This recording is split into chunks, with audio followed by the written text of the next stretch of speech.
आदरणीय मंगेश दादा, आपल्या भारतीय जनता पक्षाचे जिल्हाध्यक्ष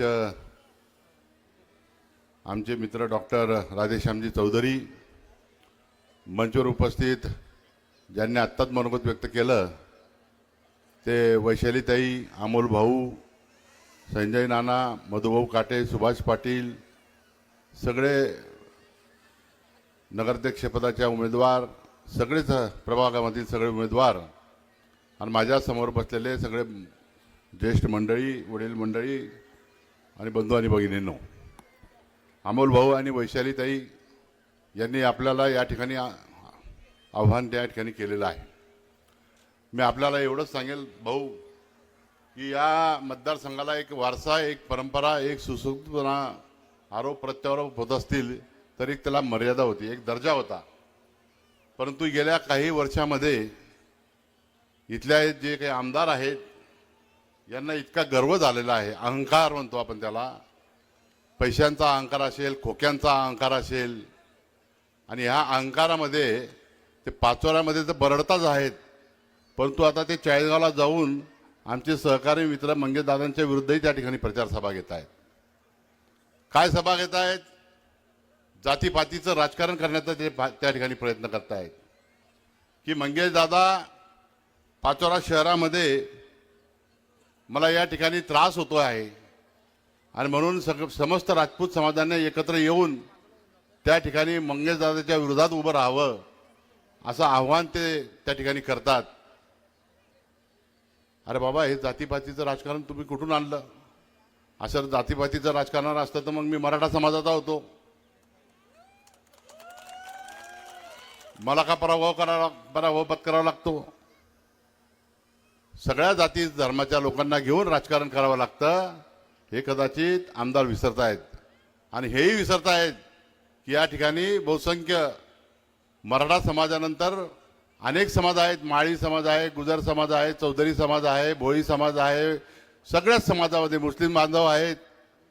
परंतु हे आता एका जातीपुरते मर्यादित आमदार झालेले आहेत आणि त्या ठिकाणी ते आव्हान करतात. जे मंगेश दादा बोलले ते पक्षासाठी बोलले, जे मंगेश दादा बोलले ते तत्वाशी बोलले. तुम्हाला त्यांनी आहोखावर करून बोलले आणि तुम्ही त्यांना एकेरी भाषेमध्ये त्यांच्या विरोधात त्या ठिकाणी चाळीसगावमध्ये जाऊन सभा घेतात. मी या गोष्टीचा या ठिकाणी जाहीर निषेध करतो. गेली 10 वर्ष तुमची नगरपालिकेमध्ये सत्ता आहे, 4 वर्षापासून प्रशासकीय राजवट आहे. या 14 वर्षामध्ये तुम्ही या शहराला व्यवस्थित पाणी सुद्धा देऊ शकले नाहीत. काय अवस्था आपल्या शहराची? या भुयारी मार्गाच्या पलीकडे 10 दिवसाआड पाणी मिळतं, गावामध्ये काही ठिकाणी 8 दिवसाआड पाणी मिळतं, काही ठिकाणी 6 दिवसाआड पाणी मिळतं. आपल्याला कधी 1 दिवसाआड पाणी मिळत नाही. आम्ही 20-20 वर्ष नगरपालिकेमध्ये होतो. सर्वाधिक काळ नगराध्यक्ष बनण्याचा मान मला या ठिकाणी मिळाला, काम करण्याची संधी मला मिळाली. त्या काळामध्ये भाऊ आम्ही 2 दिवसाच्या वर कधी आम्ही टंचाई या शहराला भासू दिली नाही. नंतरच्या कालखंडामध्ये मी आमदार झालो. 9 ते 14 असताना नगराध्यक्ष होईत आमदार म्हणजे दोघंही पदं माझ्याकडे होती. त्या कालखंडामध्ये अनेक प्रश्न या शहराचे आम्ही त्या ठिकाणी मार्गी लावण्याचा प्रयत्न केला. वास्तविक पाहता त्या काळात निधी देखील एवढ्या प्रमाणात येत नव्हता. परंतु आपलं मागचं सरकार, फडणवीस साहेबांचं सरकार असेल, महायुतीचं सरकार असेल, या सरकारमध्ये यांना निधी मिळाला. त्या निधीचा उपयोग यांनी कसा केला हे आपण बघून घ्या. मंगेश दादा त्यांच्या भाषणात सांगतील की चाळीसगावमध्ये आज सगळ्या डिपार्टमेंटमध्ये, मग तहसील कचेरी असेल, प्रांत ऑफिस असेल, सगळे एक्साईजचा असेल, वेगवेगळ्या इमारती त्यांनी त्या ठिकाणी बांधल्या. आज आपली काय अवस्था आहे? सगळं जुनंच आहे. जसं वडलोपार्जित इस्टेट असते तसं आमच्या पूर्वजांनी काही करून ठेवलेलं आहे, तेच आज पाचोऱ्यामध्ये आहे. आता ते एमआयडीसी म्हणतायत. अरे औद्योगिक वसाहत ही स्वर्गीय केम बापूंनी कधीच मंजूर करून आणली, 50 वर्षापूर्वी. ठीक आहे, तिचा विस्तार झाला पाहिजे हे आपण मान्य करू. पण तू गेल्या 2 टर्मपासून तुम्ही भडगावकरांना सांगतायत की नगरदेवळात सुतगिरणीजवळ एमआयडीसी येणार. 2 टर्म तुम्ही आमदार लोकांची मतं घेतली, परंतु आतापर्यंत एमआयडीसी आली नाही. आपल्या या शहराला पाणी पुरवण्यासारखं अशुद्ध पाणी आपल्याला प्यावं लागतं. आमच्या काळात पंडित तात्या आणि मी नगराध्यक्ष असताना बापूसाहेब आप्पासाहेबांच्या काळात तो केटीवेअर झालेला आहे. त्या केटीवेअरवरून फक्त 15-20 वर्षाचं नियोजन होतं. आता मला सत्ता सोडून गेली 15 वर्ष होऊन गेली, परंतु ह्या 15 वर्षामध्ये याने ना गिरणा धरणावरून पाणी आणलं ना वाघूर धरणावरून पाणी आणलं. मी मागच्या माझ्या जाहीरनाम्यामध्ये देखील सांगितलं होतं आणि आज देखील मी तुम्हाला या ठिकाणी सांगतो. आता आपले बॅरेजेसचं काम गिरीश भाऊंनी आणि मंगेश दादांनी सांगितलं की गिरणेवरचे जे काही बलून बंधारे आहेत ते आम्ही थांबवून त्या ठिकाणी बॅरेजेस या ठिकाणी बांधतो आहोत. त्याच्यानं आपले काही दिवस आपले निघतील, परंतु आपल्याला कायमस्वरूपी जर पाण्याचा प्रश्न सोडवायचा असेल तर आपल्याला एक तर गिरणा धरणावरून भाऊ किंवा वाघूर धरणावरून, जसं जामनेरला वाघूरवरून पाणी आलेलं आहे, चाळीसगावला मंगेश दादांनी आतापासून 2045चं नियोजन करून गिरणा धरणावरून बंदस्त असं पाईपलाईनद्वारे पाणी आणलेलं आहे. आणि तेही शुद्ध पाणी, फिल्ट्रेशन प्लॅनचं पाणी ते शहरांना देत आहेत. आणि ते दोघंही नेते या ठिकाणी बसलेले आहेत. मी त्यांच्यासमोर आपल्याला शब्द देतो, तुम्ही एक हाती सत्ता नगरपालिकेची भारतीय जनता पक्षाच्या ताब्यामध्ये द्या, तुम्हाला 1-2 वर्षामध्येच आम्ही गिरणा किंवा वाघूरवरून पुरे शहराला माहिती आहेत कोणाचे कार्यकर्ते आहेत. तुम्ही नाकारायचं काय? तुम्ही नाकारू शकता, पण लोकांना माहिती आहे अवैध धंदे कोणामुळे चालू आहेत. माझं महाविद्यालय भडगा रोडला आहे भाऊ, महाविद्यालयाच्या काही मीटरवर चक्री चालते. त्या जारगावचं पोलीस तुम्ही येतात त्या भागाकडून, तिथे जर उतरलं तर सरळ सरळ दिसतं. आत्ता माझ्यावर तुमचा काही थोडाफार विश्वास ठेवायचा असेल तर या सभेतून 2 लोकांनी फक्त या गल्लीने जावं आणि शेवटचं दुकान पाहावं. ते शहर फक्त पडदे लावलेले आहेत. मी परवा प्रचार करता करता गेलो त्या गाड्याजवळ, मी विचारलं की इथे काय चालू आहे, पडदे लावून तर इथे आता व्हिडिओ पार्लर तर बरं झाले. तर तिथे पाहिलं तर म्हणे आमदारांचा आशीर्वाद. अवैध धंद्यांना भाऊ तुम्ही पण जामनेरचे अनेक 8 टर्म आमदार राहिलेले आहेत, पण तो अशा लोकांना संरक्षण, अशा उमेदवाऱ्या. आमचं आव्हान आहे की आमचे उमेदवारांचं यादी आपल्या समोर ठेवा आणि त्यांच्या उमेदवाराची यादी समोर ठेवा. दर्जेदार उमेदवार कोणाचे आहेत तेही एकदा बघून तपासून पहा. लोक तुलना करतायत. आम्ही कॉर्नर सभांमधून सांगतो आहोत, अनेक ठिकाणी बोलतो, सर्वत्र असं वातावरण चांगलं आहे. ते काही भागामध्ये जातात तिकडे. मी त्यांना चॅलेंज केलं, गेटच्या पलीकडे या भुयारी मार्गाच्या तिकडे तर त्यांचं सुपडं साफ झालंय. गांधी चौक देशमुखवाडीमध्ये देखील सुपडं साफ झालेलं आहे. कृष्णापुरी परिसरात पासून तर सिंधी कॉलनीमध्ये सुपडं साफ झालेलं आहे. येऊन जाऊन ते आता काय करतायत, शिवाजीनगरचा आमच्या 7 नंबरच्या वार्डामध्ये, काही 4 नंबरच्या वार्डामध्ये, 2-4 वार्डांमध्ये त्या ठराविक ठिकाणी जाऊन मतांची अशी भीक मागतायत. अरे बाबा, लोकांनी जर तुम्ही विकास केला असता, लोकांना पाणी दिलं असतं, लोकांच्या कामं केली असती, तर लोकांनी तुम्हाला इतकी अशी अवस्था. विकास केला तर लोक मतं देतात ना. हे उदाहरण आहे ज्वलंत गिरीश भाऊंच्या माध्यमातून. 8 टर्म ते झालेले आहेत. ठीक आहे, तुमची 3री टर्म आहे. तुम्ही कसे यावेळेस निवडून आले त्या आम्हाला ते समजतं आहे. मित्रांनो, भूखंड तर खाल्लाच. ज्या ठिकाणी गार्डन व्हायला पाहिजे, विद्यार्थ्यांना प्लेग्राऊंड पाहिजे, आज ती सभा आपली होते. किती छोट्या जागेमध्ये सभा घ्यावी लागते आणि ही जागा खाजगी आहे. भूखंडच गावात ठेवले नाहीत कुठेच. येणाऱ्या पिढीला खेळायला मैदानं राहणार नाहीत अशी परिस्थिती या शहराची झालेली आहे. हे ओपन पेज जे गेलं ना, छोटे छोटे 30-20 लाखाचं बजेट आहे त्याचं, आणि 2-2, 4-4 लाखामध्ये जी कामं उरकलेली आहेत. 15-15 लाख रुपये ते म्हणे आम्ही कार्यकर्त्यांना उद्योग दिला. अरे ठीक आहे, त्यांनी काय केलं, त्या कार्यकर्त्याला काम दिलं, त्या कार्यकर्त्यांनी 3ऱ्याला काम दिलं, 3ऱ्याकडून 4थ्याला काम केलं. कमिशन खाण्याचा उद्योग, टक्केवारीचा उद्योग या ठिकाणी करण्याचा प्रयत्न या ठिकाणी मित्रांनो झालेला आहे. आणि म्हणून आपल्याला आता येणाऱ्या काळामध्ये अनेक वक्ते या ठिकाणी बोलणार आहेत. आणि आमदारांना अजून काही असेल तर आम्ही सगळं चॅलेंज त्यांचं घ्यायला तयार आहोत. आम्ही एकच सांगू की आमचे जे उमेदवार दिलेले आहेत, सगळ्या प्रभागातून आम्ही उमेदवार दिलेले आहेत. दर्जेदार असे उमेदवार दिलेले आहेत. काही कार्यकर्ते आमचे घेऊन आयात करून त्यांनी उमेदवारी त्या ठिकाणी केल्या. अरे 10-15 वर्ष, 11 वर्षापासून आमदारकी, 15 वर्षापासून 14 वर्षापासून नगरपालिका तुमच्या ताब्यात असल्यावर या शहराचा तुम्हाला सर्वांगीण मूलभूत ज्या गरजा असतात, आरोग्याच्या, स्वच्छतेच्या, पाण्याच्या, वृद्धांसाठी काहीतरी गार्डन करण्याचा, काही विद्यार्थ्यांसाठी, आमच्या अजून शहराला भाऊ अजूनपर्यंत क्रीडा संकुल झालेलं नाही. अनेक ठिकाणी क्रीडा संकुलं होऊन गेली पण आमच्याकडे झालेलं नाही. कधी माझ्या काळातला निधी मंजूर आहे. आता मला सोडून 10-11 वर्ष झालं आमदारकी सोडून. त्या काळातला निधी मंजूर करून अजून त्यांचा जागेचा प्रश्न सुटत नाही. अशी अनेक कामं सांगता येतील. काय केलं? कॉन्क्रीटचे रस्ते केले. काय केलं? ज्या ठिकाणी रस्ता नाही त्या ठिकाणी पूल केला. एक पूल असा आहे की त्या पुलावर जर गाडी नेली ना तर डायरेक्ट खड्ड्यात जाईल माणूस, कारण की पुढे रस्ताच नाही आहे. ॲक्विजिशन झालं नाही, रस्ता नाही. जाऊन या बाहेर पुण्यामध्ये बघून या. आजच मी काही बोलतोय ना ते लगेच साक्षात्कार म्हणजे तुम्हाला व्हिडिओ तर येईलच. हे सट्ट्या टपऱ्याचे दुकानं इथे ओपन जसं सांगितलं तसा पूल देखील असा बांधला की त्याला रस्ताच नाही पुढे. त्या बदल्यात चांगली कामं झाली असती, परंतु निकृष्ट दर्जाची कामं अशी या शहरामध्ये करण्याचा प्रयत्न त्यांनी केला. सगळा निधी म्हणजे इस्टिमेट घोटाळा म्हणता येईल अशा पद्धतीचं काम या नगरपालिकेमध्ये झालेलं आहे.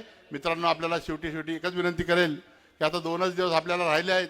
2 तारखेला मतदान आहे. अनेक प्रकार येतील, सगळे प्रकार होतील, परंतु आपल्याला या शहरामध्ये परिवर्तन करायचं आहे.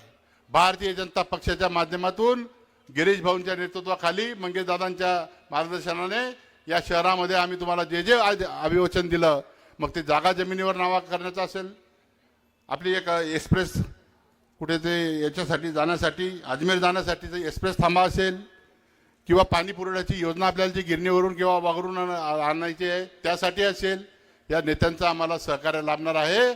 आपण निश्चितपणानं 2 तारखेला कमळ, मी स्पष्ट सांगतो, कमळ या चिन्हासमोरचं बटन दाबून, त्यांच्यासारखं नाही, त्यांच्या सभेमध्ये कमळचा प्रचार झाला भाऊ बडगावला,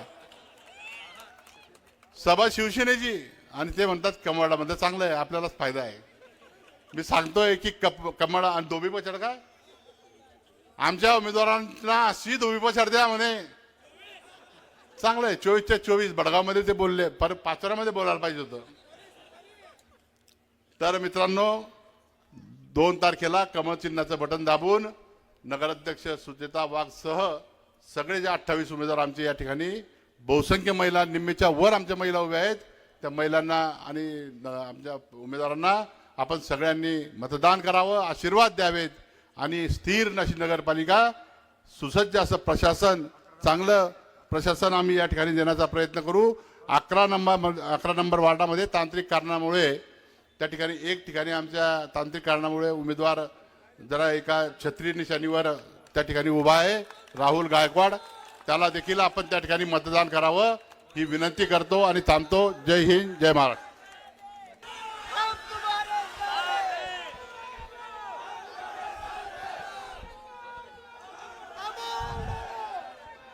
बोला छत्रपती शिवाजी महाराज की, भारत माता की, भारतीय जनता पार्टीचा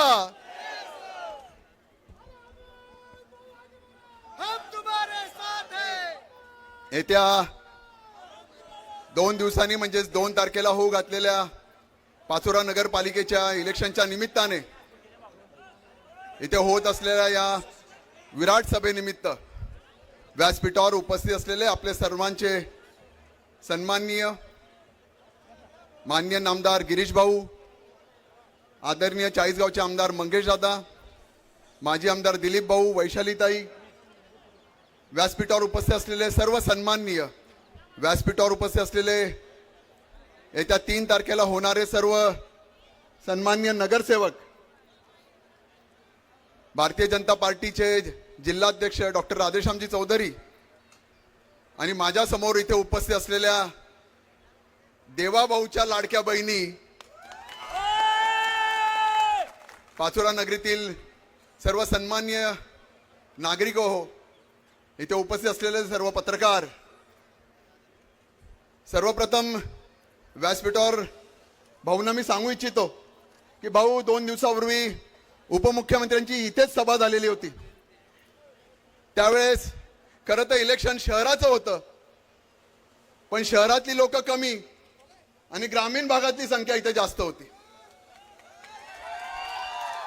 व्यासपीठावर बसलेले असले काही मोजकेच पदाधिकारी जे ग्रामीणचे असतील तेवढेच भाऊ इथे आपल्याकडे उपस्थित आहेत. मागे इथे उपस्थित असलेली सर्व जनता हे 100% पाचोराकर आहेत. दुसरे इतरे कोणीच नाही, ग्रामीण भागातले कोणीच नाही. त्यांचं इलेक्शन नंतर आहे तेव्हा त्यांच्याशी आपण संवाद साधू. खरं तर इलेक्शन हे नगरपालिकेचं आहे. नगरपालिकेचं इलेक्शन असताना स्थानिक मुद्द्यांवर बोललं गेलं पाहिजे. तुम्ही इथे संवर्धन राहत असतात, तुमची अपेक्षा नगरपालिकेकडनं काय असते की घरासमोर चांगला रस्ता असला पाहिजे, गटर असली पाहिजे, ती स्वच्छ झाली पाहिजे, नळ असेल तर त्याला पाणी आलं पाहिजे, ते शुद्ध पाणी आलं पाहिजे, दिवाबत्ती झाली पाहिजे, आपलं आरोग्य कसं चांगलं राहील या विषयावर आपण नगरपालिकेमध्ये बोलत असतो. पण भाऊ, आमचे आमदार मात्र या विषयावर हातच घालत नाहीत. ते इतरांवर टिप्पणी करण्यामध्ये त्यांना आनंद वाटतो. मी असेल, दिलीप भाऊ असेल, ताई असेल, आमच्यावर खालच्या लेवलला ते जाऊन बोलत असतात. आणि आता तर काय म्हणे ते मंगेशदादांवर बोलायला लागलेत. 40 मध्ये जातात, त्यांच्यावर सभा घेतात, त्यांच्याबद्दल बोलतात. आम्हा पाचोरेकरांना ही अपेक्षा नाही आमदार साहेब आपल्याकडनं. आम्हाला अपेक्षा आहे तुम्ही आमच्या स्थानिक विषयावर बोलले पाहिजेत. तुम्ही स्वतःहून सांगता की 11 वर्ष झाले, 14 वर्ष झाले माझ्या हातामध्ये सत्ता आहे. भाऊ, एक वाईट वाटतं आम्हाला बोलायला, तुमच्या समोर सांगायला वाईट वाटतं. विचारा या सगळ्या लोकांना की तुम्हाला किती दिवसामध्ये पाणी येतं, किती दिवसानंतर, ताई किती दिवसानंतर पाणी येतं आपल्याकडे. भाऊ, 8-8, 10-10 दिवसानंतर आमच्या पाचोरा शहरामध्ये पाणी येतं. गिरनार धरण पूर्णपणे 100% भरलेलं आहे. आमच्या त्या पाचोरामध्ये केटीवेर आहे, केटीवेर 100% भरलेलं आहे. पाणी ओसंडून वाहत आहे.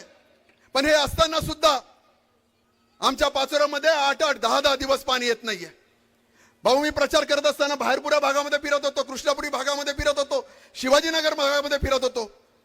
इथे आमची सर्वसामान्य जनता राहते, गरीब जनता आमची इथे राहत असते. मी जेव्हा प्रचार करत होतो, आमच्या माता भगिनीकडे मतं मागायला जात होतो, तर त्यावेळेस त्यांच्या घरासमोर मोठमोठे 200 लिटरचा बॅरल भरलेला होता. भाऊ, त्याच्यानंतर थोडा छोटा अजून तुटलेला बॅरल होता. त्याच्यानंतर घरातली छोटी मोठी भांडी ठेवत होती. मी ताईंना विचारलं की ताईला की काय हो, म्हटलं एवढं कसं ठेवतात. ताई मला उपरोधकने म्हणाले, भाऊ, पाचोऱ्यामध्ये 10 दिवसानंतर पाणी येतं म्हणून असं आम्हाला ठेवावं लागतं. फक्त आम्ही चमच्यामध्ये पाणी ठेवायचं राहिलं, नाही तर आम्ही सगळ्या भांड्यांमध्ये पाणी ठेवतो. अशी अवस्था आमची पाचोऱ्याची झालेली आहे. कुठे नेऊन ठेवला आमचा पाचोरा? आज जर कधी कोणी विचारलं की आमचा पाचोरा कुठे आहे, तर आज आमच्या पाचोऱ्याचं नाव खराब झालेलं आहे. काय म्हणतात बाहेरच्या गावात लोक की पाचोरा हा गुंडगिरीने भरलेला पाचोरा आहे. सगळे लोक गुंड इथे असलेले आहेत. आणि यांना पाठिंबा कोण देत असेल तर आमचे आमदार देत असतात. काल परवा ते बोललेत की एक तरी उमेदवार आमचा असा दाखवा की तो सट्टा पट्ट्यावाला असेल, गुंडगिरीवाला असेल. मी तिथे विरोधकाच्या अंगावर गुलाल उधळून देईल असं ते बोललेत. काय बोललेत की आमच्या प्रभागामध्ये 28 लोकांपैकी एक जरी तुम्ही उमेदवार दाखवला की तो सट्टा पट्ट्यावाला आहे, तर मी तुमच्या विरोधाच्या अंगावर गुलाल टाकून देईल. होय अप्पासाहेब, मी तुम्हाला सांगतो, ज्यांच्यावर पोलीस स्टेशनमध्ये गुन्हे नोंद आहेत अशा लोक तुम्हाला सांगतो, प्रभाग क्रमांक 14, प्रभाग क्रमांक 2, प्रभाग क्रमांक 3, प्रभाग क्रमांक 6, भाऊ, इथले सगळे उमेदवार हे सट्टा पट्ट्यावाले आहेत, गुंडगिरीवाले आहेत, यांच्यावर अनंत गुन्हे आहेत. हे सांगायची कोणाला गरज नाही. मी आप्पासाहेबांना सांगतो, तुम्ही आमच्यावर गुलाल उधळू नका. या 2 तारखेला आम्ही जिंकूनच आमच्या अंगावर गुलाल उधळू. तुमची गुलालाची आम्हाला गरज नाही. अरे आप्पासाहेब, तुम्हाला तर उमेदवार सुद्धा सापडले नाहीत. तुम्ही आमच्या पळवलेले उमेदवार तुमच्याकडे उभे केलेत. भाऊ, त्यांच्याकडे उमेदवार सापडले नाहीत. 3-3 टर्मचे ते आमदार आहेत की नाही, मग त्यांना त्यांचे उमेदवार पाहिजे होते की नाही, संघटना मोठी आहे की नाही. त्यांनी भाऊ प्रभाग क्रमांक 1 मध्ये आमचा उमेदवार, प्रभाग क्रमांक 4 मध्ये आमचाच उमेदवार, प्रभाग क्रमांक 10, 5, 14 असे जवळजवळ 6 प्रभागामध्ये माझे, दिलीप भाऊंचे आणि ताईंचा, आमच्याकडचे असलेले उमेदवार त्यांनी उभे केलेत. त्यांना 14 मध्ये तर दोघं आपलीच आहे भाऊ, म्हणजे त्यांच्याकडे उमेदवारच नाही. अशा पद्धतीमध्ये ते उमेदवार त्यांना भेटले नाही. स्वतः गाडीवर किक मारून लोकांच्या घरी जात होते, बाबा रे माझ्याकडनं उमेदवारी कर, माझ्याकडनं उमेदवारी कर, तुला काय लागेल ते मी तुला देतो, तू ये आमच्याकडे उभे राह. कारण त्यांच्याकडे तसे तोला मोलाचे लोकच नव्हते भाऊ की जे जनसामान्यामध्ये जातील आणि ते त्याच्यावर मतं मिळू शकतील. मला खूप वाईट वाटतं भाऊ की खरी स्थानिक लोकांवर बोललं पाहिजे होतं. स्थानिक विषयावर त्यांनी चर्चा केली पाहिजे होती. आरोग्याच्या विषयावर बोललं पाहिजे होतं. काल उपमुख्यमंत्री आलेत. कदाचित भाऊ आपल्याला बोलायला जड जाईल, पण मला बोलायला काही अडचण नाही. उपमुख्यमंत्री साहेबांनी उद्योग मंत्र्यांना फोन लावला, उदयजी सामंत. हा? भाऊ असं त्यांनी 6 ठिकाणी केलं. किती? आकडा वाढतच चाललाय उपमुख्यमंत्री साहेबांचा. खरं तर त्यांना मी माफी मागतो, मी इतका मोठा नाहीये, मी उपमुख्यमंत्री बोलेल. पण आमच्या आमदारांनी त्यांना सांगितलं होतं की बा आमच्याकडे आमचे तरुण बेरोजगार आहेत, आमच्या तरुणांना हाताला काम नाही, मग इथे आमच्याकडे MIDC झाली पाहिजे. मग उपमुख्यमंत्री साहेबांनी उद्योगमंत्रींना फोन लावलात आणि तिकडे जाऊन अरे साहेब बोला बोला, काय नाही आमचे किशोर आप्पा म्हणतोय तिकडे MIDC नाही. त्यांनी लगेच सांगितलं की मी देतोच, 1 महिन्यामध्ये MIDC मंजूर करून देतो. बरं इथे तर केलं सगळ्या ठिकाणी, 8-9 ठिकाणी केलं. अशी ही बनवावीन मी. म्हणजे त्यांना असं वाटतं की इतर तिकडचं मला माहित नाही, पण त्यांना असं वाटतं की आमच्या पाचोरेकरचे लोक मूर्खच आहेत की काय, त्यांना कळतच नाही. सांगायची गरज नाही, सोशल मीडिया खूप जोरात झालाय. त्यांनी केलेलं आहे सगळ्या ठिकाणी माहिती पडून गेलं. लोक आता हुशार झालेत भाऊ. तुम्ही सेम गोष्ट सगळ्या ठिकाणी बोलता, ते सांगायची गरज नाही. खरं तर एखादी MIDC जर करायची असते तर त्यावेळेस तिथे चांगली जागा असली पाहिजे, तिथे रस्ते झाले पाहिजे, 24 तास पाणी असलं पाहिजे, 24 तास लाईट असली पाहिजे. असं सगळं जेव्हा काही असेल तेव्हा मोठे उद्योगधंदे तिथे येतात आणि मग तेव्हा जाऊन कुठेतरी मोठी नोकरी विकुरी सगळं असं काम चालतं.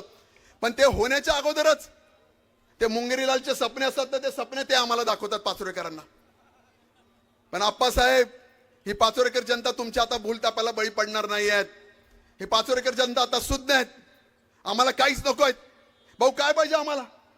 आम्हाला रोज नियमित स्वच्छ पाणी पाहिजे, शुद्ध पाणी पाहिजे. होय, मी इथे तुमच्या समोर वचन द्यायला आलेलो आहे. भारतीय जनता पार्टीचे सर्व उमेदवार आणि नगराध्यक्ष उमेदवार हे तुम्ही भरघोस मताने निवडून दिले ना, या सगळ्यांसमोर मी गिरीश भाऊंसमोर बोलतो की आपल्याला रोज आणि नियमित आणि स्वच्छ पाणी देण्याचं आश्वासन आज आम्ही इथे तुम्हाला देतो. भाऊ, आमच्या इथे काय अपेक्षा आहे? आमच्या इथे सगळी गोरगरीब जनता राहते, अतिक्रमित जागेवर राहते. लोकांना काय वाटतं इथे बसल्या? ताई, तुम्हाला काय वाटतं? आज तुमचं पूर्ण आयुष्य इथे निघत चाललंय. एक साधी रास्ता अपेक्षा असते भाऊ आपल्याला, की माझं स्वतःचं घर असावं, ते माझ्या नावावर असावं, माझ्या मुलांना किंवा माझ्या नातवंडा त्या घरामध्ये ते राहता आलं पाहिजे, आम्हाला वाटलं पाहिजे. एवढी रास्त अपेक्षा आपल्याला आहे.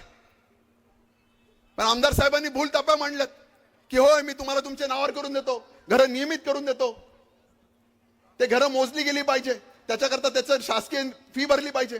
पण भाऊ, त्यांनी 1 रुपया सुद्धा भरला नाही. मागची 5 वर्षापासून त्यांनी तसंच झुलत ठेवलं. पण मी तुम्हाला आश्वासित करतो, तुमची नावं कशी आहेत?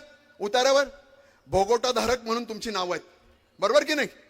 तुमची सगळी नावं काय नाही भोगोटा, तुमच्या नावावर आहेत का घरं? मी तुम्हाला आश्वासित करतो की येणाऱ्या 6 महिन्यामध्ये भोगोटाधारक नाही, मालक म्हणून तुमचं नाव लागेल तुमच्या घरांवर, अशी मी तुम्हाला सांगतो. भाऊ, सभेत जातात, दंड थोपटतात, पाय थोपटतात. आपल्याला काय नगरपालिकेमध्ये जाऊन कुस्ती करायची आहे का? काय काय करायचं काय आपल्याला? म्हणजे काय, मी तुम्हा सगळ्यांना या निमित्ताने एक सगळ्यात महत्वाचा विषय सांगायला आलेलो आहे. हे इलेक्शन 5 वर्षाचं असतं. पण मी तुम्हाला आश्वासित करू शकतो की जर कधी तुम्ही 5 वर्ष आम्हाला सत्ता दिली ना, तर तुम्हीच तुमच्या आयुष्यभर म्हणाल की होय, आम्ही अशा व्यक्तींच्या हातामध्ये सत्ता दिली होती, त्याच्यामुळे आमचं आयुष्य बदललं. हे 5 वर्षाकरता नाही, तर तुमच्या आयुष्याकरता आम्ही अशी सत्ता देण्याचं आमचं काम राहणार आहे. बोलण्यासारखं खूप काही आहे.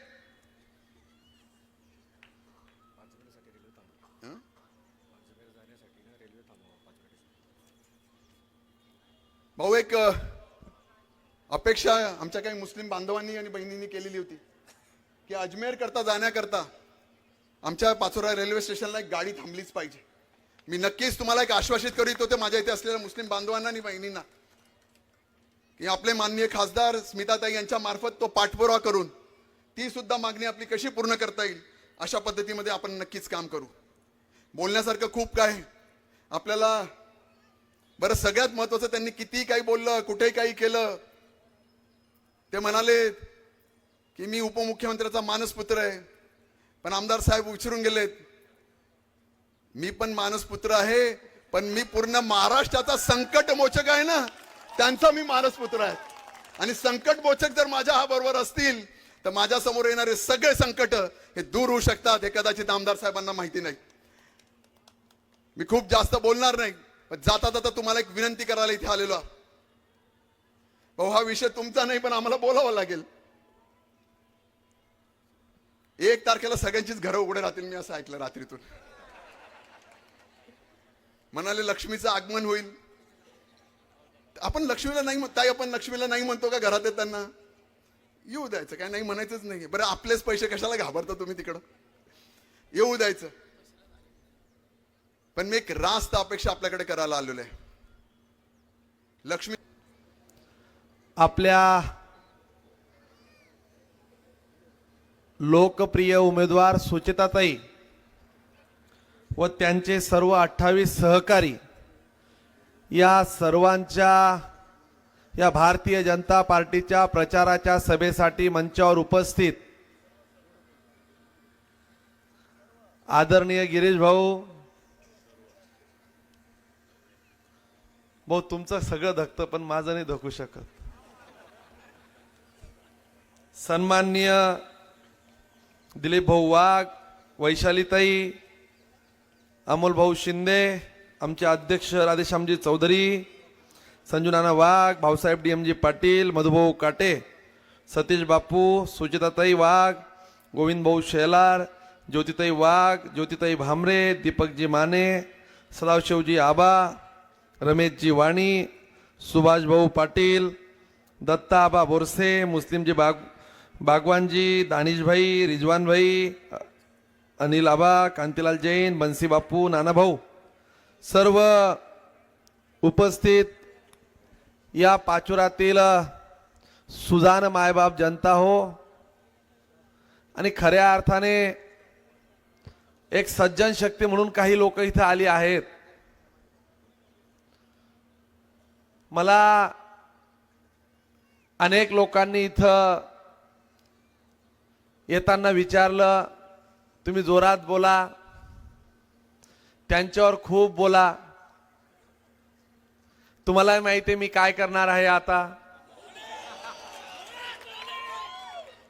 किशोर आप्पा, तुमची कदाचित ती संस्कृती असेल, ही मंगेश चव्हाणची संस्कृती नाही की खालच्या पातळीवर जाऊन राजकारण करेल.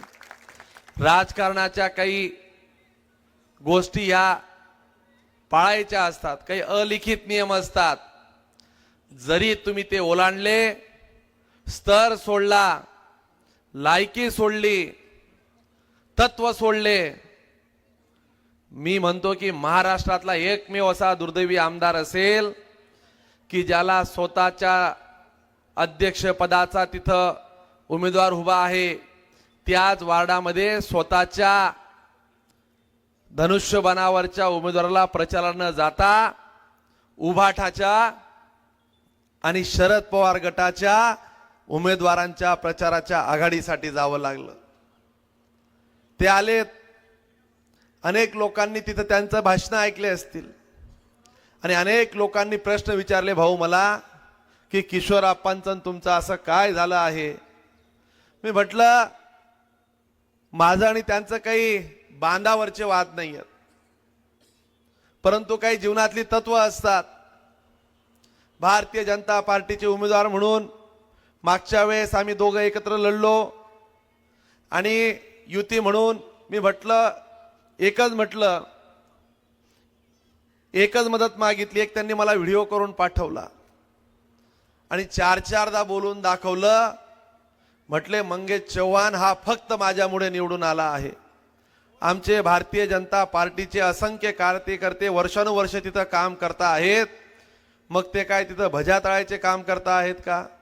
किशोर आप्पा जर 40 गावचा आमदार निवडू शकतो तर मंगेश दादा भडगावमध्ये, पाचोरामध्ये काहीतरी थोडंफार तर करू शकतो.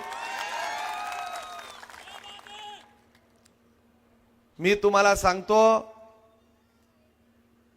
त्या महाराणा प्रताप चौकात त्यांनी सभा घेतली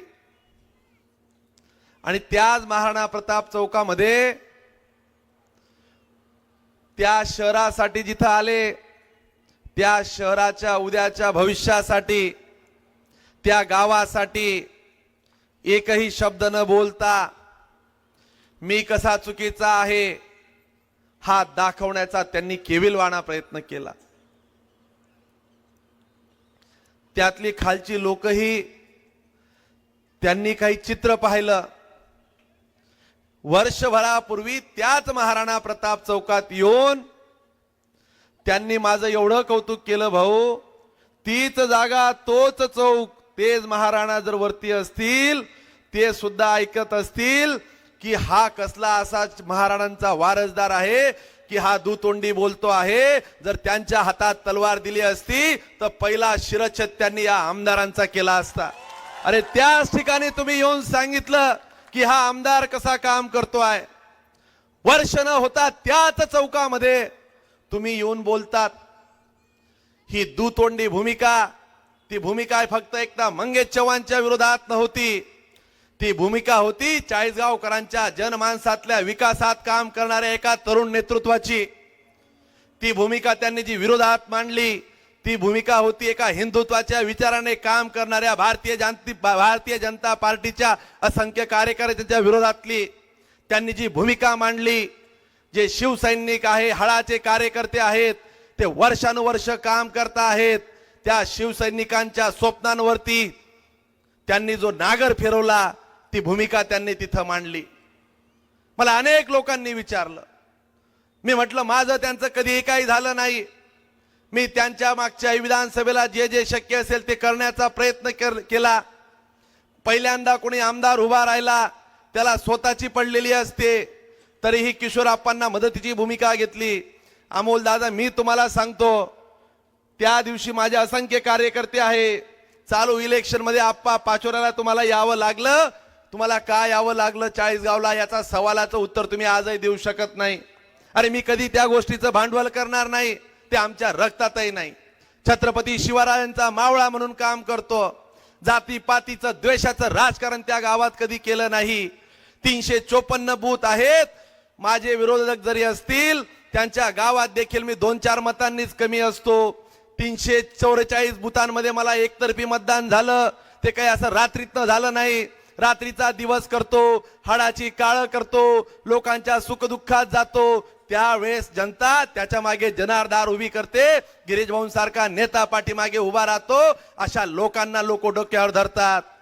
तुम्ही येऊन तिथं मला शिव्या दिल्या असतील, शाप दिले असतील, काय काय बोलल्या असतील, म्हटले की याला आम्ही संपू. आप्पा तुम्हाला मनापासून आज शुभेच्छा देऊन जातोय. या मंगेश चव्हाणला तुम्ही जी संपवायची जी सुपारी घेतली आहे, महाराणांचे खरंच वारसदार असताल तर छत्रपतींचा मावळा म्हणून आज मी हे आव्हान तुमचं स्वीकारतोय. आणि भाऊ फक्त युतीमध्ये आहोत, काही गोष्टींचं तारतम्य पाळायचं असतं, काही गोष्टींच्या मर्यादा पाळायच्या असतात, म्हणून आम्ही काही बोलत नाही. पण जर का तुम्ही मला एकदा सांगितलं माझं गाव हिंगोणच आहे, फक्त 1 किलोमीटर ओलांडलं की पाचोरा चालू होतं.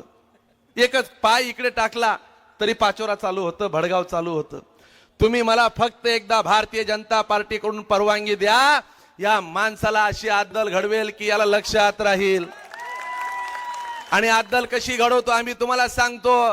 अद्दल काय अशी घडवायची नसते. नामोहरण करताना काहीतरी आरोप प्रत्यारोप करणार नाही. भाऊ तुम्ही सांगा, जबाबदारी द्या. या भडगाव पाचोराचे अनेक प्रश्न वर्षानुवर्ष आहे, या प्रश्नांवर कधी ते बोलत नाही. ते म्हणता हे आत्ताचं पोरग, याला 6 वर्ष झाली, 3 वर्ष त्यामध्ये मी सत्तेत होतो. आपण 10 वर्ष आमदार, नंतर 10 दिवस देखील आपण विरोधात नव्हतात. या पाचोरेकरांना काय दिलं हा प्रश्न विचारण्यासाठी मी इथं आलो आहे. चाळीसगावचं आरटीओ कार्यालय झालं तेव्हा तुम्हाला कळालं. अरे तुमचाच मुख्यमंत्री असताना देखील तुम्हाला स्वतःला करता आलं नाही, म्हणून तुम्ही खडबडून जागे झाले. ना विलाजाने का असे ना, तो मार्ग प्रक्रियेतला मी स्वतः आरटीओ कार्यालयासाठी भाऊ यांच्यासाठी 4 तास बसलो, 4 वेळेस त्यांच्याशी बोललो. आयुक्तांकडनं प्रस्ताव मी पाठवला, हे किशोरप्पांनी मान्य केलं. मी मोठं पण केलं. अरे माझ्या मित्राचं कधी खाली मान जायला नको म्हणून सांगितलं की यात माझं काही श्रेय नाहीये, हे आप्पानेच केलं. अशी मोठ्या मनाची भारतीय जनता पार्टीच्या विचाराची आम्ही माणसं आहोत. आम्ही कोणाचं नामोहरण असं कधी करत नाही.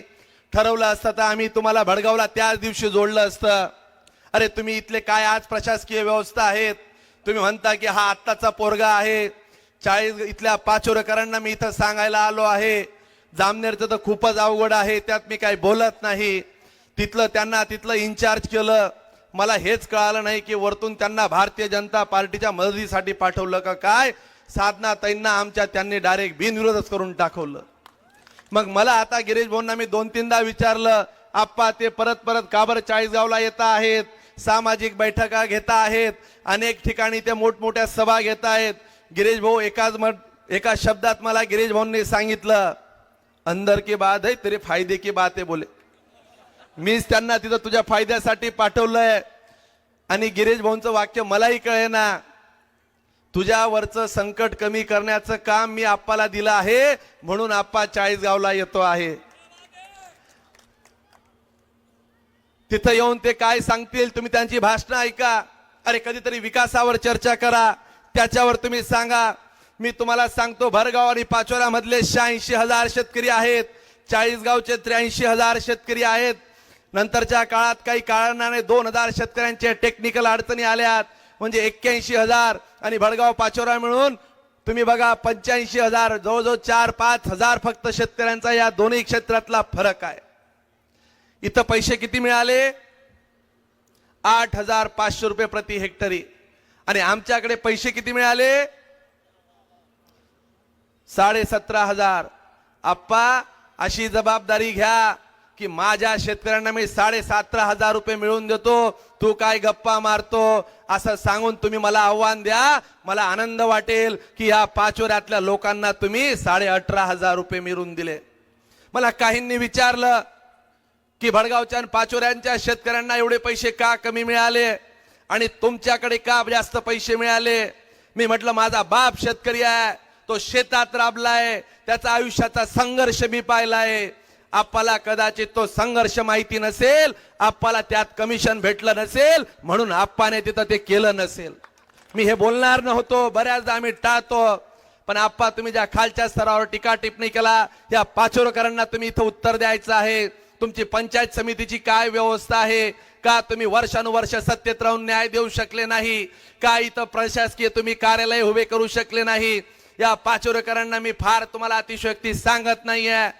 मी इलेक्शन जाऊ द्या, तुम्ही एकदा गाडी घ्या आणि सगळा तुम्ही एकदा चाळीसगावचा प्रवास करा, तिथल्या कामांची क्वालिटी पहा आणि पुन्हा एकदा आप्पाला मला बोलवा. समोरासमोर त्याचा जज म्हणून तुम्ही निर्णय घ्यायचा आहे पाचोरेकरांनी की काम करणारी माणसं कोण आहेत. अरे कामावर निवडून आलं पाहिजे, आरोप प्रत्यारोप करून काय तुम्ही करणार आहेत, या पाचोरेकरांना काय देणार आहेत, याचं उत्तर तुम्हाला देता आलं पाहिजे होतं. भाऊ तुम्ही आपण आता जबाबदारी घ्यायची आहे. हे राजकारण होऊन जाईल, 3 तारखेला ही सगळी लोक भाषण ऐकतील आणि विसरून जातील. पण आज अतिशय जबाबदारीने या चौकामध्ये मी तुम्हाला अतिशय जबाबदारीने आम्ही सांगतोय. आम्ही मागची बैठक घेतली, गिरीश भाऊ त्या बैठकीचे त्या विभागाचे मंत्रीच आहेत, ती काळजी करण्याचं कारण नाही. गेल्या 30-35 वर्षापासून या भडगाव पाचोरा तालुक्यातला एक प्रश्न होता 7 बलून बंधाऱ्यांचा. त्यातलं पहिलं टेंडर या मार्चच्या एप्रिलच्या बजेटला प्रोव्हिजन करून काढायचं ठरवलंय.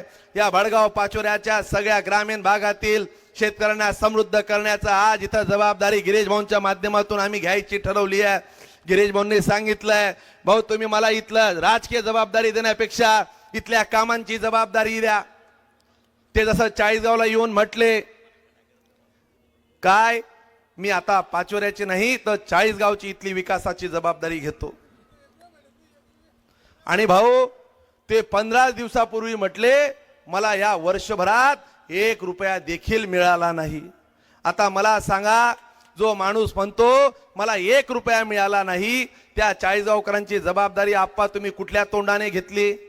अरे जनाची नाही थोडी मनाची वाटली पाहिजे होती.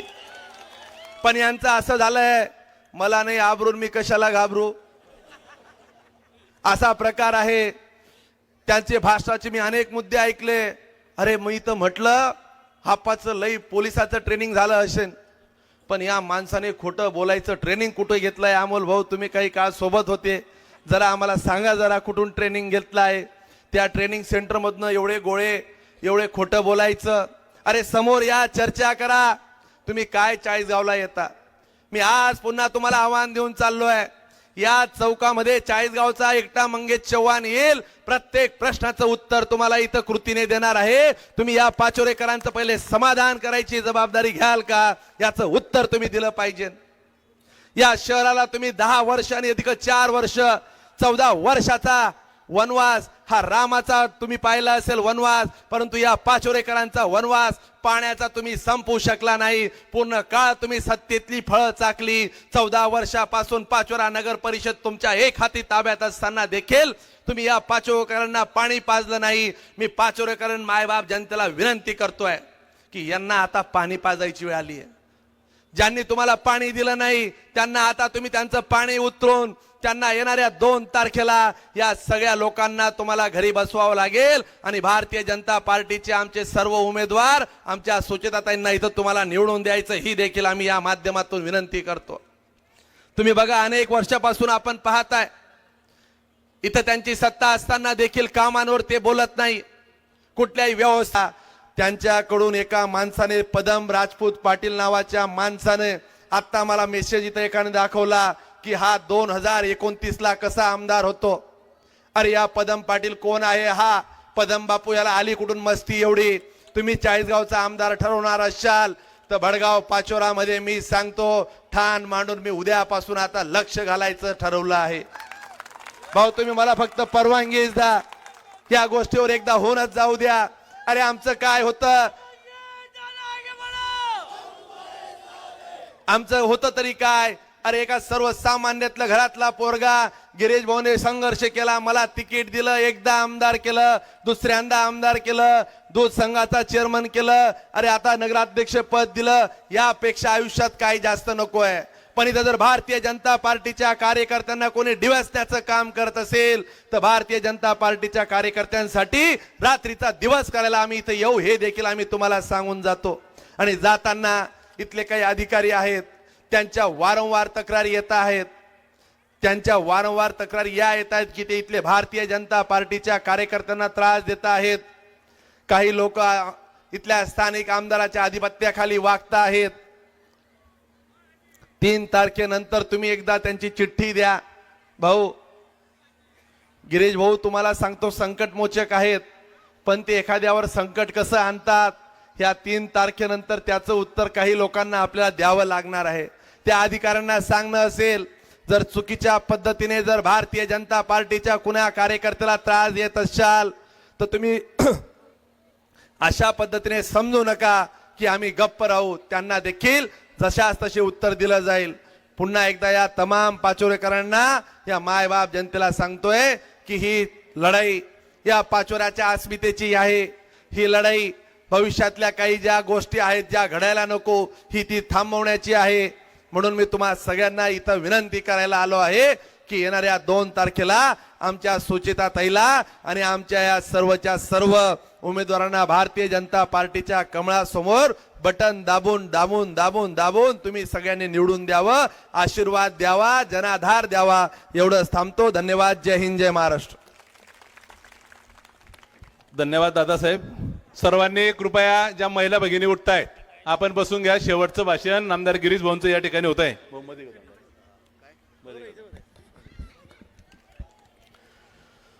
बोला भारत माता की, भारत माता की, छत्रपती शिवाजी महाराज की जय श्रीराम, जय जय श्रीराम. सर्व भगिनींना विनंती आहे, फक्त 5 मिनिटात माझं भाषण मी आटोपणार आहे, कारण 5 वाजेची सभा रावेरला आहे. इथून मला जायला 1.5 तास 1.5 तास लागतील. तिथून यावलला आहे, तिथून पुन्हा मला एरंडोलला जायचं आहे. उशीर खूप झालेला आहे. त्यामुळे फक्त 10 मिनिट सगळ्यांनी शांततेत बसावं अशी विनंती मी आपल्याला करतो. मंचावर उपस्थित सर्व मान्यवर ज्यांची नावं मंगेशदादांनी घेतली, लांबलचक लिस्ट त्यांनी वाचलेली आहे, ते सर्वजण त्यातूनही काही वाचले असतील, सुटले असतील तर ती त्यांची जबाबदारी, माझी जबाबदारी नाही. माझ्या समोर बसलेले सर्व मतदार बंधू आणि भगिनींनो, तुमची सगळी कुस्ती मी पाहत होतो. दिलीप भाऊंची बघितली, दादांची मी बघितली. पण मी त्या विषयावर काही बोलणार नाही. मी विकासावर बोलणार आहे. मी पाचोरा शहराच्या डेव्हलपमेंटवर बोलणार आहे. राज्यामध्ये काय चाललंय, देशामध्ये काय चाललंय आणि कमळाला मतदान का, या विषयावर मी बोलणार आहे. खरं म्हणजे मी आल्यालाच विचारलं आधी की गर्दी एवढी आहे की वरती बिल्डिंगवर लोक मावत नाही, मागे रस्त्यांवर दुकानामध्ये लोक घुसून बसलेले आहेत, मोठी जागा का घेतली नाही. त्यांनी मला सांगितलं की आमदार साहेबांनी सगळ्या जागा बुक करून ठेवलेल्या आहे. म्हणजे भाषणं नाही आहेत, पण आपल्याला सभेसाठी एकही जागा मिळता कामा नये, आपली सभाच होता कामा नये, म्हणून त्यांनी सगळे अर्ज देऊन ठेवले. हे ग्राउंडवर आमची सभा, त्या ग्राउंडवर आमची सभा, शहरातले सगळे ग्राउंड त्यांनी बुक करून टाकलेले आहेत. आता काय म्हणावं यांना. आणि म्हणून ही जागा घेता घेता सुद्धा खूप नाकात दम आला. अशा पद्धतीने काम आपल्या आमदार साहेबांच्या या ठिकाणी चाललं. मला वाटतं ही लोकशाही आहे, ही निवडणूक आहे. आपल्याला सगळ्यांना आपापले मतं मांडण्याचा अधिकार आहे. तुमचे नेते येतील, तुम्ही बोला, आम्हाला बोलू द्या. आम्ही पण मंत्री आहोत आणि आम्ही तर राज्यामध्ये मोठे भाऊ आहोत. आम्ही जर विचार केला तर मग आम्ही काही करू शकतो, पण आम्ही त्या पद्धतीने वागत नाही, त्या पद्धतीने या ठिकाणी बोलत नाही. एका जणाने येऊन मला या ठिकाणी SMS दाखवला, SMS दाखवला, बघा तुमच्याकडून कोणी नेता येत नाही, गिरीश भाऊ सुद्धा या ठिकाणी येत नाही. अरे मी म्हटलं याची गरजच नाही आहे. यावेळेला तर सगळे आमचे सगळे 2 नंबरची फळीच तयार आहे, तेच तुम्हाला काफी आहेत. एकटा मंगेदारा काफी आहे, आमच्या ताई या ठिकाणी बसलेल्या आहेत त्या काफी आहेत, दिलीप भाऊ आहेत, अमोल आहे, ही सगळी मंडळी त्यांचे कार्यकर्ते हेच तुम्हाला आता पुरे पडणार आहेत. माझी तर गरज पडणार नाही मला असं वाटतं. आणि म्हणून या ठिकाणी आपण विकासाचं बोला, पाचोरा शहराच्या कामाच्या बाबतीमध्ये बोला. शहर तुम्हाला सुंदर कसं करायचं आहे, स्वच्छ कसं करायचं आहे, सुरक्षित कसं करायचं आहे. पण सुरक्षित शब्द ज्या वेळेला माझ्यासमोर आला त्यावेळेला मी ऐकतोय 8 दिवसापासून की ते उमेदवार कोण कोण आहेत. भडगावमध्ये कोण आहे नगराध्यक्ष पदासाठी उमेदवार, तिथे तर त्यांच्याकडे 35-40 डंपर आहे, 50-100 ट्रॅक्टर आहे. म्हटलं काय करतात, मोठे कॉन्ट्रॅक्टर ठेकेदार आहे, नाही म्हणे रेतीचे ठेकेदार आहे. अरे वा रे वा काम तुमचं. सट्ट्या पत्त्यावाले तिथे कोण आहेत, तिथे सट्ट्यावाले आहेत, तिथे सट्ट्यावाले चक्रीवाले आहेत. मला वाटतं आपण कुठल्या दिशेला राजकारण नेतोय, कुठल्या दिशेला आपण या शहराला नेतोय. अहो लोकांनी तुमच्यावर विश्वास टाकला, तुम्हाला निवडून दिलं, आमच्या काकाजींचा तुम्हाला आशीर्वाद होता, तुम्ही वारसदार आहात. स्वतःच्या कर्तृत्वाने नाही, कोणाच्या आशीर्वादाने मोठे झालात तुम्ही,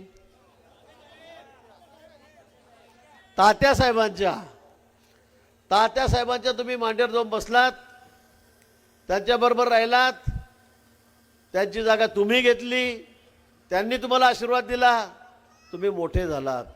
आणि त्याच आमच्या ताईला विसरून गेलात, त्यांच्याच विरोधात आगपाखड करतात. मला वाटतं असं चालणार नाही. लोक जाणकार आहेत, लोक बघतायत, लोकांना काय करायचं ते नक्की करतील. पण मला वाटतं इतकी टोकाची भाषा तुम्ही वापरू नका. हे राजकारणात एथिक्स नाही आहेत.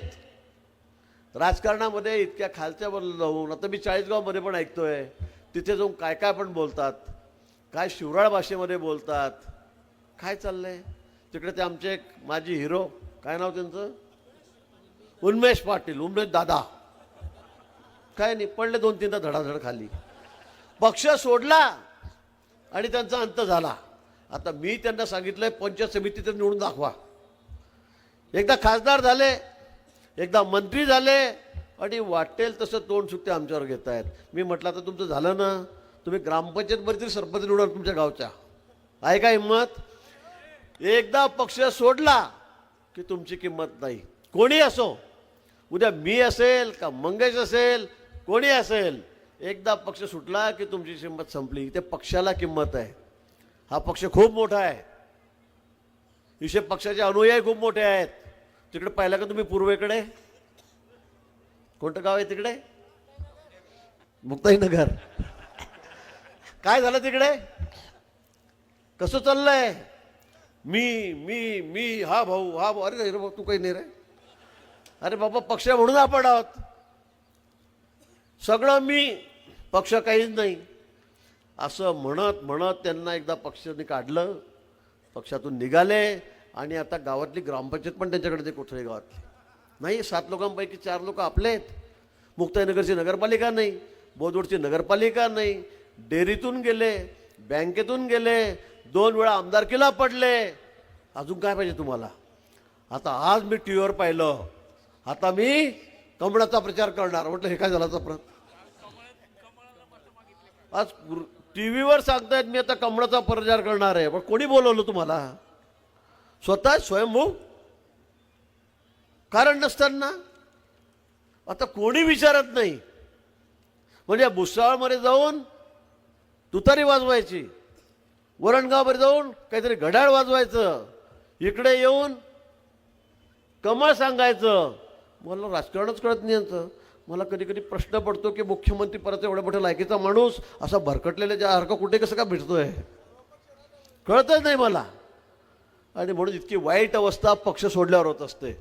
पक्ष सुटला की तुमचं वाटोळच आहे, काहीच तुमच्या हातामध्ये नाही. आणि म्हणून मला वाटतं मित्र, या पक्षाची किंमत आहे. सर्वात मोठा देशामध्ये पक्ष आहे. अनेक राज्यामध्ये 75% राज्यांमध्ये आपली सत्ता आहे, मुख्यमंत्री आहेत. परवा बिहारचा निकाल लागला, बघितला तुम्ही? सगळ्या देशातले रेकॉर्ड तुटले. मोदीजींच्या नेतृत्वावर विश्वास ठेवून त्या ठिकाणी किती जागा आल्या? 101 जागांपैकी 96 जागा आपल्या आल्या बीजेपीच्या. महाराष्ट्रामध्ये मागच्या वेळेला पण 149 जागा उभ्या केल्या, 137 जागा बीजेपीच्या निवडून आल्या. महाराष्ट्राच्या इतिहासात, देशाच्या इतिहासात असे निकाल हे पहिल्यांदा लागले. काँग्रेसच्या काळात पण नाही लागले. इतका लोकांचा विश्वास या पक्षावर आहे, या नेतृत्वावर आहे, मोदीजींच्या कामावर आहे. हो नाही नाही म्हणता म्हणता आज हा देश कुठे जाऊन पोचलाय? 11 वर्षापूर्वी ज्या मोदीजी त्यांनी पंतप्रधानपदाची सूत्र हातामध्ये घेतली, त्यावेळेला अर्थव्यवस्था आपली 11व्या नंबर होती. आज आपण 4थ्या नंबरवर येतोय. केवढी मोठी किमया आहे. सगळ्या क्षेत्रात आपण कुठे चाललेलो आहोत? सगळीकडे रस्ते बघा, रेल्वे बघा, नवनवीन येत आहेत. रस्ते सगळे सिमेंट कॉन्क्रीटचे होत आहेत. विमानं आता जळगाव 7 ठिकाणी विमानं पडायला लागलेली आहेत. प्रत्येक जिल्ह्यात विमानतळ होतंय.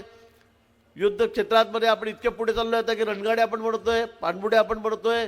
परवा फायटर विमान, मिग विमान, त्याची निर्मिती आपण उजरता त्या ठिकाणी केली जिथे एवढी रिव्हॉल्वर बनत नव्हती. सगळ्या प्रकारचे वेपन्स आपण बनवतोय. देश किती पुढे चाललेला आहे. आणि याचं कारण फक्त मोदीजी आहेत. 11 वर्षापूर्वी मोदीजी असताना नसताना देशाची अवस्था काय होती आणि आज आपण कुठे गेलेलो आहोत याचा विचार करायचा आहे. हे नुसतं इथल्या इथे तू काय केलं, मी काय केलं, तू नालायक, हा गहू, तो भामटा, तो चोट्टा, हे सोडून द्या. पण आज देशाला जर पुढे जायचं असेल, देशाला महासत्ता करायचं असेल, देशाला सगळ्यात पुढे न्यायचं असेल, तर मला वाटतं भाजपशिवाय आता पर्याय राहिलेला नाही. देशामध्ये मोदीजी आहेत, राज्यामध्ये दूरदृष्टी असलेला आमचा नेता देवेंद्रजी त्या ठिकाणी आहेत. त्यांच्या नेतृत्वाखाली आपली घोडदौड किती वेगाने पुढे चाललेली आहे हे आपण सगळेजण या ठिकाणी बघतात. आणि म्हणून मला वाटतं दिल्लीपासून गल्लीपर्यंत आपली सत्ता आहे, इथपर्यंत आपली सत्ता आहे. मग मधला जो हा अडथळा आहे थोडासा, हाही बाजूला करा. नगरपालिकेला मी तुम्हाला पुन्हा सांगेल, आपली सगळी बॉडी निवडून द्या, आमच्या ताईंना अध्यक्ष म्हणून निवडून द्या, नगरसेवक निवडून द्या. आणि मग बघा, लोक सगळ्या दूर अर्ध्या महाराष्ट्रात म्हणतात जामनेरसारखं करा, जामनेरसारखं पाहिजे, जामनेरसारखं पाहिजे. मी तुम्हाला शब्द देतो, तुम्ही यावेळेला आमची सगळी बॉडी निवडून द्या, सगळे सदस्य निवडून द्या. जामनेरपेक्षा 1 पाऊल पुढे तुमच्या शहराचा विकास करून मी या ठिकाणी दाखवेन. मी मंत्री आहे, माझ्या शब्दालाही वरती किंमत आहे. 60 टर्म झाले. एकदा मी आधी सुरुवातीला मी गावाचा सरपंच होतो, 7 वेळा मी आमदार झालो. माझी बायको आता 7व्यांदा 8व्यांदा निवडून आली. 3 वेळा 4 वेळा ती पण जिल्हा परिषद सदस्य होती. 4 वेळा कंटिन्यू ती नगराध्यक्ष आहे. लोक उगाच निवडून देत नाही मित्र, उगाच देत नाही. तुम्ही ते जातीपातीच्या गोष्टी करता, समाजाच्या गोष्टी करता. मी तर फक्त 3,000च आहे तिथे. 4.25 लाखामध्ये 3,000 आहे. जामनेर शहरामध्ये 500 मतं नाही माझे.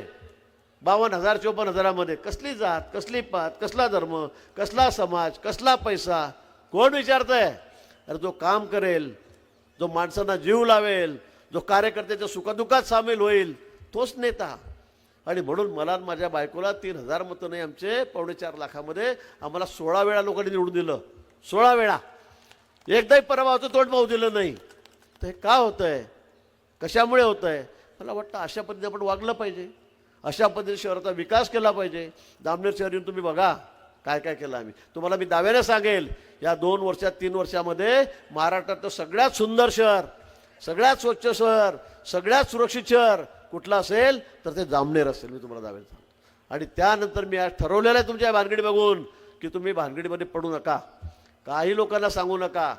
एकदा आपल्या हातामध्ये सत्ता आली की मीच हे पाचोरा शहर दत्तक घेतो. मी तुम्हाला सांगतो, दत्तकच घेतो. आणि काम कसं असतं हे तुम्हाला करून दाखवतो. हे काय चाललंय, सगळे सट्ट्यावाले जमा करा, पत्त्यावाले जमा करा, हातबट्ट्यावाले जमा करा, दारूवाले जमा करा. हे काही विकास होणार आहे शहराचा? आमच्या गावामध्ये एकही दादा नाही की जो म्हणेन मी दादा आहे म्हणून. एकही जण असं कोणाला पैसे मागणार नाही, वर्गणी मागणार नाही, रेतीचे धंदे करणार नाही, पत्त्याचे क्लब चालवणार नाही. सांगितलं मी पोलिसांना, जो दिसेल त्याला अगदी उलटा टाकूनच मारा, सामनेच ठेवू नका. नाही चालत आमच्याकडे. मी नाशिकला कुंभमेळा मंत्री आहे.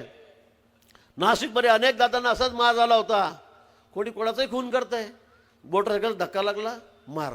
कोणी आपल्या बहिणीबरोबर बायकोवर गाडी चालला पोरगा, धक्का लागला मारून दे चाकू. कोणी कोणाकडून पाहून हसला थुकला मार चाकू.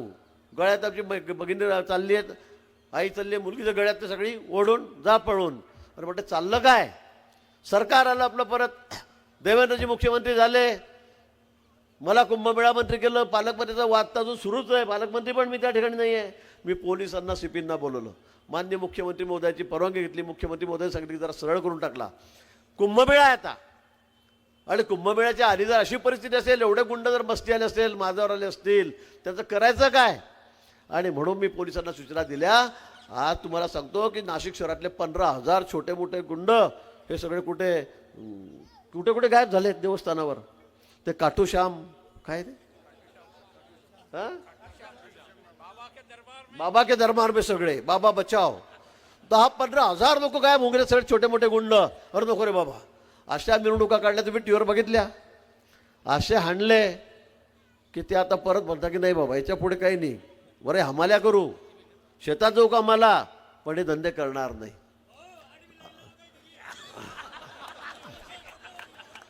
आणि त्याच्यासाठीच पाचोरा मला दत्तक घ्यायचं आहे. नाशिक तर भलं मोठं शहर आहे, मुंबई पुणे नंतर 3 नंबरचं 4 नंबरचं. तिथल्या सगळ्या दादांचा बंदोबस्त आम्ही त्या ठिकाणी करून टाकलेला आहे. सगळ्याचा बंदोबस्त करून टाकलेला आहे. आता एकही म्हणत नाही माणूस की मी दादा आहे म्हणून, तो बिलकुल खाली वाकूनच चालतो. हे करावं लागतंय, हे करावं लागणार आहे. आम्ही जर अशा चोर भामट्या लुचक्या लुटारू लोकांच्या भरोश्यावर जर राजकारण करायला लागलो, मग काय, मग आमच्यामध्ये त्या गुंडांमध्ये फरक काय? हे अजिबात चालणार नाही. हे अजिबात खपून घेतलं जाणार नाही. बागुजला मंगेश चव्हाणचं मार्ग पहिल्यांदा तिकीट दिलं, आता दुसऱ्यांदा दिलं.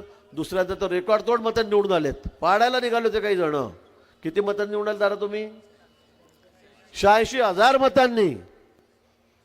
म्हणजे बघा चेला माझा आणि माझ्या तिप्पट मतं निवडून येतो. आता काय बोलावं मी याला?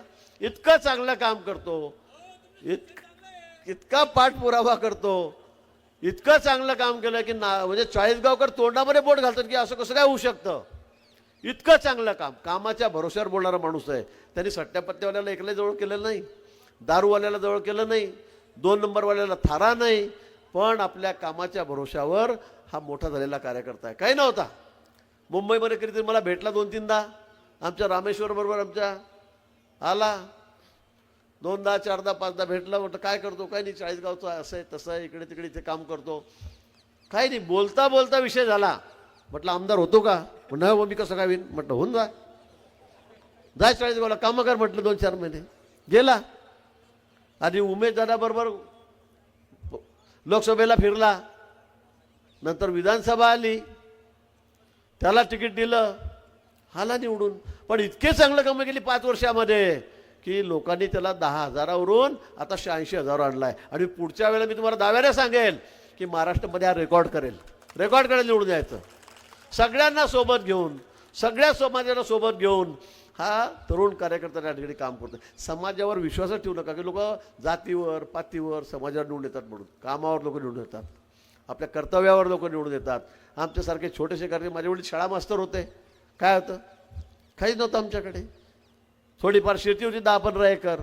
पण आमच्यासारखे कार्यकर्ते सगळ्यात सिनियर आहे. मी BJPमध्ये आज सगळ्यात सिनियर आहे. सगळ्यात जास्त वेळा निवडून आलेला आमदार आहे मी त्या ठिकाणी. 7 वेळा निवडून आलो. कसे काय येत आहेत? कामाने निवडून येत आहेत. आणि म्हणून मला वाटतं चुकीचे कामं करू नका, चुकीचे कामं करू नका, लोकांना वेगळ्या मार्गाला लावू नका. काय तुम्ही दारू पाचताय, काय गांजा पाचताय, काय चाललेलं आहे, कुठे फेडणारा पण आहे पाप. आणि म्हणून माझी आपल्याला निमित्ताने विनंती आहे की चांगल्या लोकांच्या पाठीशी उभे राहा. विकासाची चिंता करू नका गावाच्या शहराच्या, ती जबाबदारी मी घेतलेली आहे. आता तुम्ही म्हणाल त्या पद्धतीने तुमच्या गावाचा विकास करेल, पैसे देईल, फंड देईल, पण इथली एजन्सी जी आहे नगरपालिका ती आपल्या ताब्यामध्ये असली पाहिजे, ती आपल्या ताब्यात असली पाहिजे. जामनेरला तुम्ही बघा 40 वर्ष झाले कोणीच नाही.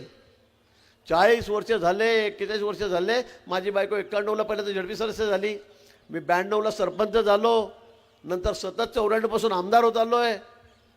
एकदा सुद्धा कुणाला संधी मिळाली नाही. 40 वर्ष लोक निवडून कसे देतात? काय द्यावं लोकांनी निवडून आम्हाला?